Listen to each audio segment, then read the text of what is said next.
అందుకే అధ్యక్ష ఇవాళ జూరాల నుంచి నీళ్లు తీసుకొని ఉంటే శ్రీశైలం వెనుక జలాలను మనం తీసుకోవాలన్న కుట్ర కేవలం కాంట్రాక్టర్ల కమిషన్ల కక్కుర్తిపడి అమ్ముడు పోకపోయిన ఉంటే ఇవాళ బాజాప్తా రోజుకు 5-6 టీఎంసీలు ఇక్కడి నుంచి మనం తరలించుకుంటే రాయలసీమ కాదు ఆంధ్రప్రదేశ్లో ఎవరున్నా గిలగిల్లలాడి మన ముందర మొకరిల్లేవాళ్ళు. ఇవాళ ఆయన వచ్చి నిస్సిగ్గుగా శ్రీశైలం లెఫ్ట్ బ్యాంక్ రావట్లేదు, రైట్ బ్యాంక్లో నీళ్లు పోతూనే ఆంధ్రప్రదేశ్ తీసుకెళ్తుందని. సిఆర్పిఎఫ్ బలగాలు ఏ రోజు వచ్చినాయి అధ్యక్ష? మీరు ఉన్నప్పుడు రాలేదా? మీరున్నప్పుడు ఆంధ్రప్రదేశ్ పోలీసులు వచ్చి తెలంగాణ పోలీసులు అక్కడ ఉన్న సిబ్బందిని తన్నిపోలేదా? మీకు అసలు పౌరుషం ఉందా? మీలో చీము రక్తం ఉందా? ఆంధ్రప్రదేశ్ నుంచి పోలీస్ సిబ్బంది వచ్చి తెలంగాణ సిబ్బందిని తన్నిపోతే కూడా సిగ్గు లేకుండా ఫామ్ హౌస్లో పండుకున్న మీరు ముఖ్యమంత్రి, మీరు ప్రభుత్వం ఉన్నప్పుడు సిఆర్పిఎఫ్ బలగాలు తిష్ట వేస్తే నాగార్జున సాగర్ ప్రాజెక్టు మీద మన్ను తిన్న పాముల్లాక ఉన్న మీరు ఈరోజు మమ్మల్ని తప్పుపట్టి మీరు చేసిన పాపాలు అన్నిటిని మా నెత్తి మీద నెట్టేసి నోరు ఉంది కదా అని వాగి మమ్మల్ని తప్పుపట్టాలనుకుంటున్నారా? ఇదేనా మీ 10 ఏళ్ల అనుభవం?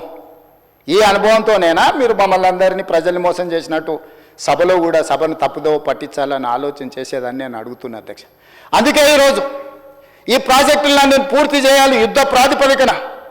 మీరు అప్పులు తప్పులు చేసి ఇక్కడ కొంప ముంచిపోతే కూడా దాన్ని చక్కదిద్దుకుంటూ ఒకటొకటిగా పరిష్కరించుకుంటూ ఆ ప్రాజెక్టులను ఎట్లయినా పూర్తి చేయాలని నిన్న మొన్న సీతారామ సాగర్లో మా తుమ్మల నాగేశ్వరరావు గారు, మా ఉత్తమ్ కుమార్ రెడ్డి గారు, ఆ జిల్లా మంత్రులందరూ కష్టపడిపోతల్ని చేయాలనుకుంటున్నాం. శ్రీశైలం లెఫ్ట్ బ్యాంక్ కెనాల్ని మేము వచ్చిన తర్వాత 10 ఏళ్ళు నువ్వు పడవ పెడితే మళ్ళీ ప్రారంభించినాం. అనుకోకుండా ఒక ప్రమాదం జరిగింది అధ్యక్ష. ప్రమాదం జరిగి ప్రజలు చచ్చిపోతే, అక్కడ ఉన్న కార్మికులు చచ్చిపోతే సానుభూతి చూపించాలి, కుటుంబాలను ఆదుకోవాలి, కుటుంబాలను పరామర్శించాలి. కానీ పైశాచిక ఆనందం ఏంది అధ్యక్ష? ఎవరు చచ్చిపోయినా తండ్రి కొడుకు మామ అల్లుళ్ళు కలిసి డాన్సులు చేస్తారు అధ్యక్ష. పంట ఎండిపోతే కథం, అసలు వాళ్ళ పైశాచిక ఆనందానికి పరాకాష్ట అయిపోయింది అధ్యక్ష.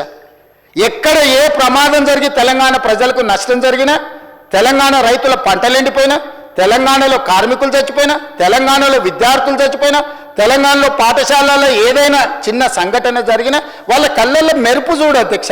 దాచుకున్నా దాగుతలేదు వాళ్ళ ఆనందం. అసలు అంటే ఇట్లా మనుషులు చనిపోతే పైశాచిక ఆనందం ఇట్లా ముఖంలోనే కొట్టొచ్చినట్టుగా అనిపించేటోళ్ళని ఎప్పుడైనా మీరు చూసిండ్రా అధ్యక్ష?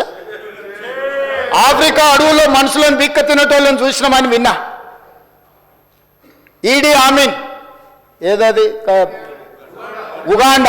ఉగాండాకు అధ్యక్షుడు ఉండే అధ్యక్ష ఈడీ ఆమీన్ అని.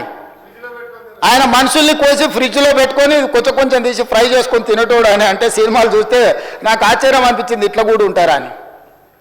ఇప్పుడు నిజం చేస్తున్నారు అధ్యక్ష. ఇక్కడ వీళ్ళు ఈడీ అమీన్తో పోటీ పడుతున్నారు అధ్యక్ష వీళ్ళ పైశాచిక ఆనందంలో. ఇది మంచిది కాదు అధ్యక్ష. తెలంగాణకు 25 ఏళ్ళు మీరు పార్టీ పెట్టి ప్రజలు ప్రతిసారి మిమ్మల్ని ఆదరించారు, అవకాశం ఇచ్చారు. ఆనాడు రాజశేఖర రెడ్డి గారు, చంద్రబాబు నాయుడు గారు, కేంద్ర ప్రభుత్వాలు కూడా మిమ్మల్ని ఓడించాలని చూసిన ప్రజలు మిమ్మల్ని గెలిపించారు. మరి ఈనాడు గుండుసున్న ఇస్తే కనీసం జ్ఞానోదయం కలగాలి కదా అధ్యక్ష. 8 సీట్లలో డిపాజిట్లు పోవడం అనేది సామాన్యమైన విషయమా అధ్యక్ష? ఎందుకు ఆత్మ పరిశీలన చేసుకోరు? ప్రజల్ని ఎందుకు తిడుతున్నారు అధ్యక్ష? మీరు చేసిన తప్పులకు, మీరు చేసిన అప్పులకు ప్రజలు శిక్ష విధించిండ్రు. దాన్ని వదిలేసి ప్రజలే తప్పు చేసినట్టు, ప్రజలే క్షమాపణ చెప్పాలన్నట్టు, ప్రజల్నే ఉరిదీయాలన్నట్టు, ప్రజల్నే శిక్షించాలన్నట్టుగా వాళ్ళ మాటలు చూడండి అధ్యక్ష. ప్రజలు వాళ్ళు ప్రజలు మోసం చేసింది మాట్లాడతలేరు అధ్యక్ష. ప్రజలను తిట్టేది ఏంది అధ్యక్ష? ప్రజలు విఘ్నులు.